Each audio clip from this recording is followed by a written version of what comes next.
Hello, Mind Turtle. Oh.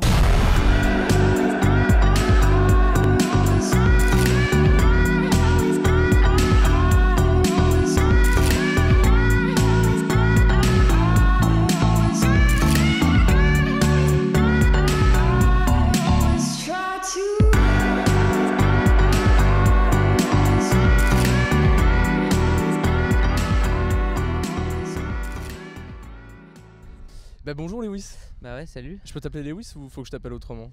Tu peux m'appeler comme tu veux, Lewis, c'est cool. Ah Beaucoup de gens qui m'appellent comme ça. On est sur les toits de Paris, dans le 5e arrondissement, c'est ça? Ouais, c'est ça, ouais. Pas forcément un arrondissement très cool, mais voilà. Ouais, non, c'est quoi ton arrondissement préféré? Alors moi, je sais pas si j'ai un arrondissement préféré, mais genre tout ce qui est nord-est, bon bah voilà, c'est super cool quoi, je trouve. C'est super sympa, il y a vraiment de l'ambiance. Alors que là, tu vois ici, quand tu sors le soir, tout est fermé. Enfin, en fait, il y a rien quoi. Ouais, toi, ce qu'il faut, c'est un peu de la fête peut-être, hein? Ouais, c'est sympa. Quand il se passe des vraies choses, c'est cool quoi. Toi qui ne rêves plus que d'une si belle pensée,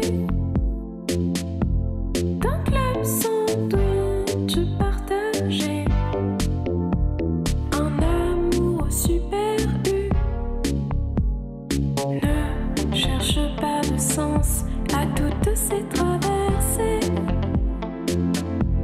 Ton cœur qui bat et danse. Ta musique, on parle souvent de musique émotion. Et c'est Ah ouais. que t'adores les émotions. Je sais pas, tout le monde Ouais. parle de musique émotion autour de ta musique. Avec le bleu constamment qui revient, mais Ouais. Bah ouais, c'est vrai que ma musique, j'essaye vraiment de faire passer beaucoup de choses. Enfin que vraiment quand la personne écoute ce que je fais, il soit vraiment touché, qu'il ressente quelque chose et que je l'emmène quelque part quoi. C'est ça vraiment le but, c'est d'emmener la personne qui écoute dans un univers précis, dans un truc, tu vois, qui prennent la musique que je fais je sais pas comment dire, qui la prennent pour lui quoi, tu vois, qui Ouais, l'utilise pour lui, ouais, qui se l'approprie en fait, limite qu'il ait pas envie de la montrer à des gens parce qu'il a peur que les gens lui veulent, tu vois. ouais, c'est un peu un secret qui doit être gardé ta musique. Non mais tu vois, moi j'aimerais bien que, parce que moi quand il y a vraiment des musiques que j'aime, c'est dur, genre j'ai peur de les montrer aux gens et qu'après ils la prennent pour eux, que ce soit leur musique, tu vois. Et que un peu tu vois, comme si je sais pas, tu sors avec quelqu'un et tu vois, c'est comme de la jalousie quoi, un peu.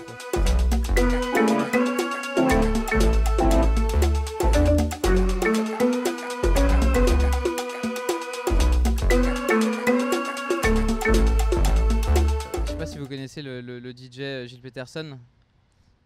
Bah lui, il est trop lourd. À chaque fois je l'avais vu mixer l'autre jour, et à chaque fois qu'il mixe un son, il met sur vinyle et il pose la pochette du vinyle pour que tu puisses écouter, tu vois. Et c'est trop bien, c'est trop bien.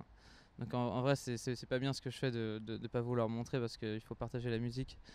Mais voilà, je le fais, je partage la musique, mais il y a beaucoup de cœur dedans. Voilà. Donc avant tout, la musique pour toi, c'est quoi? C'est super ta personnel. passion, Ouais, bien sûr, c'est ma passion. mais outre ça, quoi? Comment ça? C'est personnel, tu disais? Bah ouais, je trouve que c'est super intime la musique parce que on peut vraiment, je sais pas, ça permet de, je sais pas, c'est que des sentiments, c'est super, ouais, c'est vraiment quelque chose qui tu peux vivre avec ça quoi. La musique c'est, ouais, je sais pas, c'est assez difficile à décrire en fait. C'est un truc, tu te mets dedans quoi, genre tu vois, par exemple en soirée les gens ils mettent de la musique, c'est parce que c'est cool quoi. Et quand t'écoutes de la musique dans le bus, tu vois, j'adore écouter de la musique dans le bus parce que t'es là, tout d'un coup tu te mets dans un univers, tu vois. Et c'est horrible parce que quand t'enlèves tes écouteurs, c'est pas du tout comme ça, tu vois. T'es super déçu à chaque fois que t'enlèves tes écouteurs T'es tout le dans temps à la bus. recherche d'univers différents dans la musique? Je sais pas, de toute façon en vrai même le terme univers il est assez, je sais même pas s'il est approprié parce que je sais pas. Genre je suis pas, il y a pas plusieurs univers, mais c'est plutôt un mood, je sais pas, une ambiance que tu te fais toi. C'est que tu te crois, tout d'un coup tu te mets dans une histoire, tu vois, une histoire précise. et tu peux vivre des choses comme ça, quoi. En fait, ouais, vraiment, le but, c'est de faire vivre quelque chose à la personne qui écoute, en fait. Ouais, ton objectif. Ouais. Mais quand tu réalises ta musique, quand tu composes ta musique, c'est vraiment dans cet objectif-là ou juste tu composes quelque chose et tu te dis bah après peut-être que quelqu'un vivra une histoire avec. En fait, au début, au début, je faisais c'était vraiment de l'électro ce que je faisais au début, et le but c'était vraiment, ouais, pour le coup, je voulais vraiment, ouais, il y avait vraiment un but de faire vivre quelque chose, qu'il y ait des sentiments. Je mettais vraiment beaucoup de profondeur au truc. C'est pour ça que le bleu clin, ça me paraissait parfait, parce que c'est une couleur super profonde, où tu peux être heureux, tu peux être nostalgique, tu peux être triste avec cette couleur, je trouve. Donc c'était parfait. Après, aujourd'hui, je suis plus axé sur la spontanéité de la composition. Enfin, je me dis pas, tu vois, en ce moment, j'arrive plus trop à me mettre sur mon clavier et de me dire ok, je veux faire ça, tu vois. Ce que je fais, c'est que je me mets à mon clavier, je joue un peu, et il y a des choses qui arrivent, et c'est cool. Et c'est en fait, la première fois que j'ai fait ça, c'est avec le son Flash. Je sais pas si vous voyez lequel c'est. Et c'est, je sais pas, là il s'est vraiment passé un truc où j'ai pas fait cette musique pour quelque chose, elle s'est faite toute seule. Et je sais pas, les gens, je crois que c'est en général c'est la préférée des gens qui écoutent mon EP. Et c'est peut-être parce qu'ils sentent ce truc où ça a été spontané, ça a été assez naturel, quoi. Il y avait pas une envie derrière, un truc. Donc c'est peut-être pour ça. Et là en ce moment, j'essaie vraiment de rechercher ce truc qui s'est passé quand j'ai composé cette chanson. Le chant, c'était une envie aussi? Ouais, le chant, c'est assez bizarre. En gros, je devais répéter dans ma chambre et avec ma guitare, donc j'avais branché ma guitare avec de la reverb et tout, et je commence à jouer un truc et je kiffe, je trouvais que c'était stylé et tout, et ça m'est paru super logique de chanter dessus, tu vois. Pareil, un peu spontané, je me suis pas dit il faut que je chante sur une chanson, tu vois. Je me suis dit ah putain, en fait je peux chanter, je pourrais tester ça, tu vois. Et c'est assez cool parce que du coup ça fait une chanson où je chante, et je sais que il y a beaucoup de gens qui préfèrent les musiques où il y a de la voix. Enfin, c'est plus facile d'accès que le reste en général.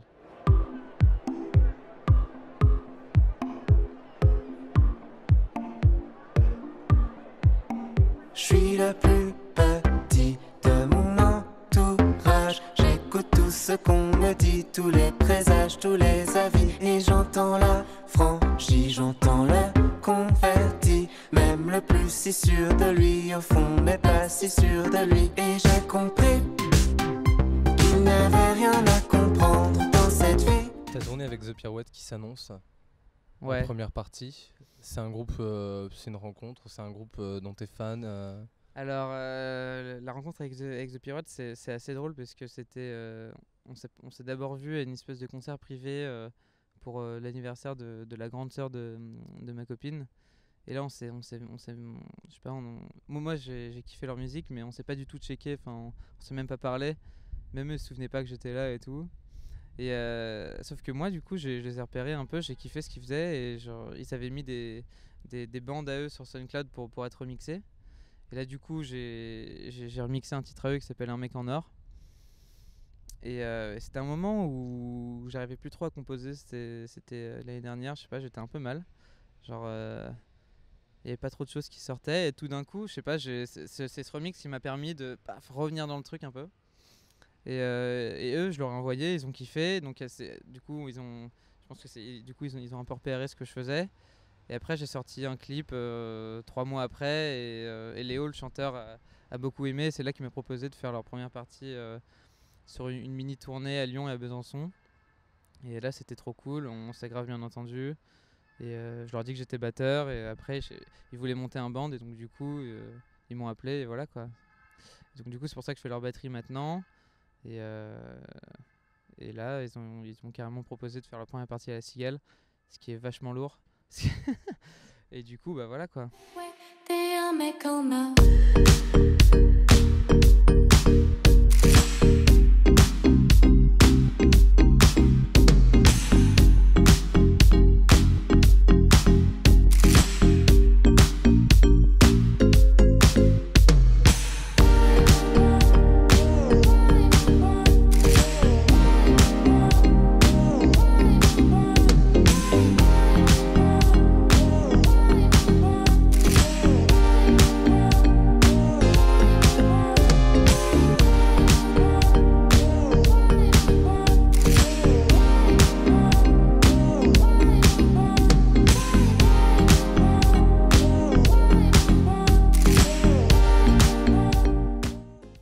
période à Blanc un peu, tu nous as dit que t'étais un peu en galère d'inspi, c'est dur psychologiquement. C'est d'être en galère c'est d'inspi. pas calé, c'est relou. Franchement, genre parce que t'écoutes tes sons que t'as fait avant, que tu kiffes et tu dis putain merde, là genre tu dis ah c'était mieux avant, tu vois. Tu dis putain genre je suis en train de devenir nul et tout. Enfin genre et ouais c'est un peu relou. Mais en général c'est des choses qui reviennent, enfin tu vois c'est des phases. Tout le monde a des phases, ça arrive. Enfin c'est ça qu'il faut se dire, il faut se dire bon voilà en ce moment j'y arrive pas trop, je vais pas forcer. Pareil, toujours rester sur le truc naturel, tu vois. Bon, bah, si ça marche pas, j'attends un peu. Et en général, en plus, quand ça arrive, c'est quand on a trop de temps pour faire de la musique. En général, c'est bien quand on est frustré, tu vois. Moi, je me souviens que j'avais composé une chanson genre en 1 heure quand j'étais au lycée. Parce que genre pendant une semaine, il y avait des oraux, tu vois, des trucs pour préparer le bac, super relou. Et ouais, vraiment, c'était relou. Et du coup, bah, j'avais plus le temps de faire de la musique et j'avais trop envie d'en faire. Et dès que les euros étaient finis, paf, je suis revenu. Et genre, j'avais plein d'idées déjà concrètes, paf, et tout est arrivé d'un coup, tu vois. Ah, donc t'as besoin d'être un peu dans le rush quoi pour composer en Ouais, en fait, ouais. Et j'ai le seum, parce que c'est relou d'être dans le rush en vrai. C'est pas calé, quoi. fait. C'est surtout que si t'as des moments de blanc, Ouais, par exemple l'an prochain si tu veux tenter l'intermittence, ouais c'est ça. ça va être dur Je sais, peut-être, non c'est un peu ce qui me fait peur, en fait. Du coup, je sens que je vais essayer de faire exprès de me mettre dans le rush pour pouvoir composer bien. tu vas faire comment? Tu vas te caler des cours Ouais, je vais non-stop? faire exprès d'avoir des faux trucs à faire pour un peu courir partout et faire ah putain et là tout d'un coup composer ok cool. Non mais là aussi je pense que le problème c'est que je compose chez moi et je pense que ça c'est pas bien parce que je compose quand je veux et du coup bah là par définition c'est voilà j'ai tout mon temps quoi. Du coup, j'aimerais bien avoir un endroit pour pouvoir faire ma musique autre part que chez moi, tu vois. Pour pouvoir me dire, ok, aujourd'hui je bosse, tac, tac, tac, et tu vois. Qu'est-ce qui va arriver bientôt pour les Wiss of Man? Alors, qu'est-ce qui va arriver? Bah alors, donc là déjà, je suis sur la promo de l'EP qui vient de sortir, donc il y a des concerts qui arrivent, il y a des clips qui vont arriver bientôt. Et là, j'ai déjà des nouveaux morceaux pour le prochain EP. Ça, je pense que ça arrivera vers septembre. Et sinon, là, il y a des plans en fait qui arrivent comme ça d'un coup, puisque vu que c'est le premier EP, c'est un peu l'EP qui te fait apparaître aux yeux des pros. Et donc, du coup, tout d'un coup, en fait, les gens commencent un peu à voir ce que je fais. Et donc, en fait, je peux pas trop te dire si ça se trouve, il va se passer des choses. Tu vois, je sais pas. Pour l'instant, je suis en train d'organiser les trucs. Et vu que je suis un peu superstitieux, il y a des trucs qui sont en cours et j'ose pas trop les dire pour Pour être garder sûr le qu'il se secret, fasse, tu peut-être le retour de la jalousie musicale, mais d'une autre manière, quoi, un peu.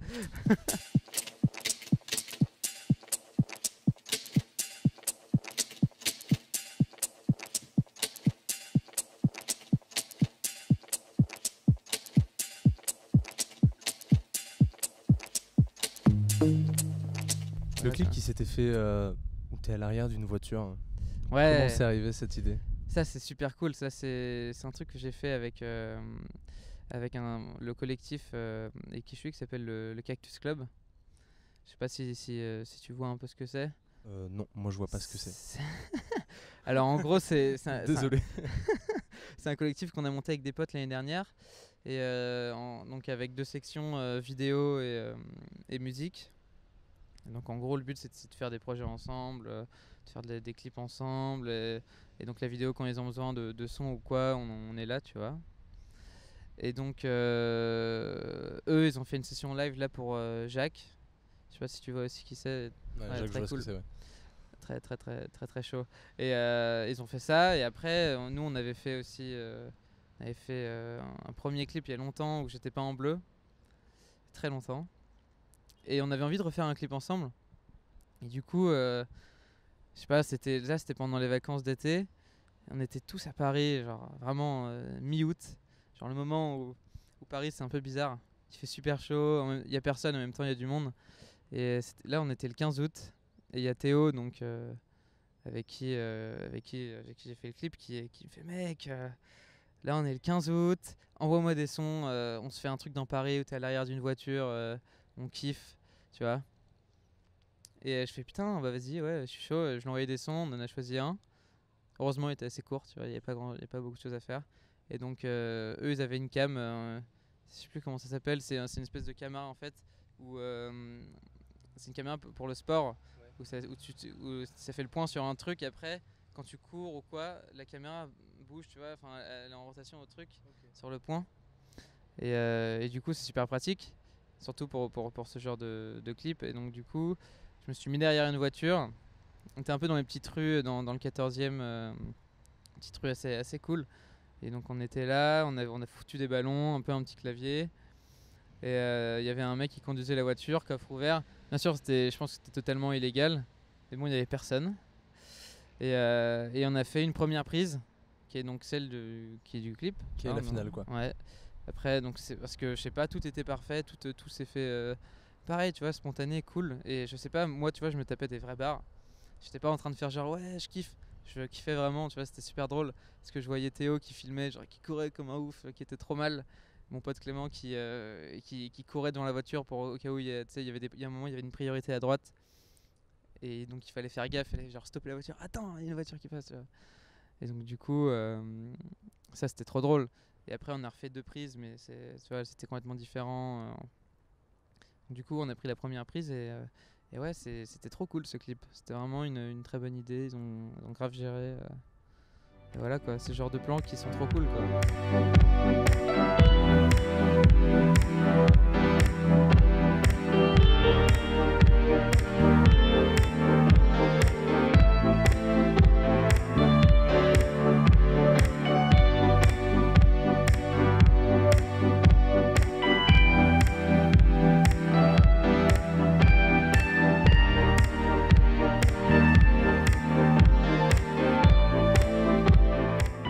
La spontanéité, t'en parles, c'est ce qui ressort un peu dans ta musique aussi. Ouais, bah parce que j'ai l'impression que c'est dans ce genre de moment qu'on est vraiment le plus sincère, tu vois. Genre que et la sincérité, je pense que c'est vraiment le plus important quand on est artiste, puisque c'est là qu'on peut vraiment faire ressortir vraiment qui on est, tu vois. Genre, sinon, en fait, je pense que quand on fait passer les choses par vraiment la conscience du truc, ah putain, tout d'un coup, on n'est plus trop nous-mêmes, on essaye d'être quelqu'un d'autre, d'être la personne qu'on veut être. Et du coup, en général, c'est moins cool et ça peut plaire aux gens, mais pas de manière durable, je pense. Ça restera dans l'air du temps ou dans des trucs comme ça. Alors que quand c'est spontané, c'est vraiment notre personnalité qui ressort. Et en général, une vraie personnalité, c'est unique, tu vois. Et donc, je pense que quand tu arrives à faire ressortir ça, je pense que c'est le meilleur truc à faire. C'est vraiment ça, l'art, je pense, de faire ressortir le truc que t'as pas maîtrisé, où t'as pas eu la petite touche, soit d'autocensure, soit de ah putain, il faudrait que je fasse ça, ou pour plaire à ces gens-là, tu vois. Vraiment essayer de pas intervenir dans ta création, quoi. Et donc ouais, je pense que c'est le but à atteindre. C'est pour ça que moi, des fois, quand j'arrive pas à composer, c'est quand ça prend trop de temps et je suis genre non, là je commence à mettre d'autres idées dans le truc qui sont pas les bonnes, genre, ou alors je fais des accords et je me dis putain, ça c'est cool, ça ressemble à ça. Non, il faut vraiment essayer de rester dans son truc à soi. Je pense que c'est le plus kiffant à faire, parce que tout d'un coup on maîtrise plus trop ce qui se passe. C'est un peu stressant parce que tu te dis ok, là je sens que je maîtrise rien, c'est cool, il faut que je continue à rien maîtriser. C'est un peu ta manière de kiffer, de tout lâcher et de voir comment ça vient. Ouais, c'est ça. C'est pour ça que des fois c'est un peu cafardeux quand on n'y arrive pas, parce que du coup il y a pas ce kiff où tu maîtrises pas et t'es là en train de réfléchir à tout et c'est pas bien et donc c'est relou. Ah bah merci Lewis Hoffman. Bah de rien, c'était très posé cette interview. C'est grâce à toi que c'est posé cette interview. Et puis plein de bonheur pour la suite, plein de bonnes chances, plein de réussite, tout. Bah merci gros.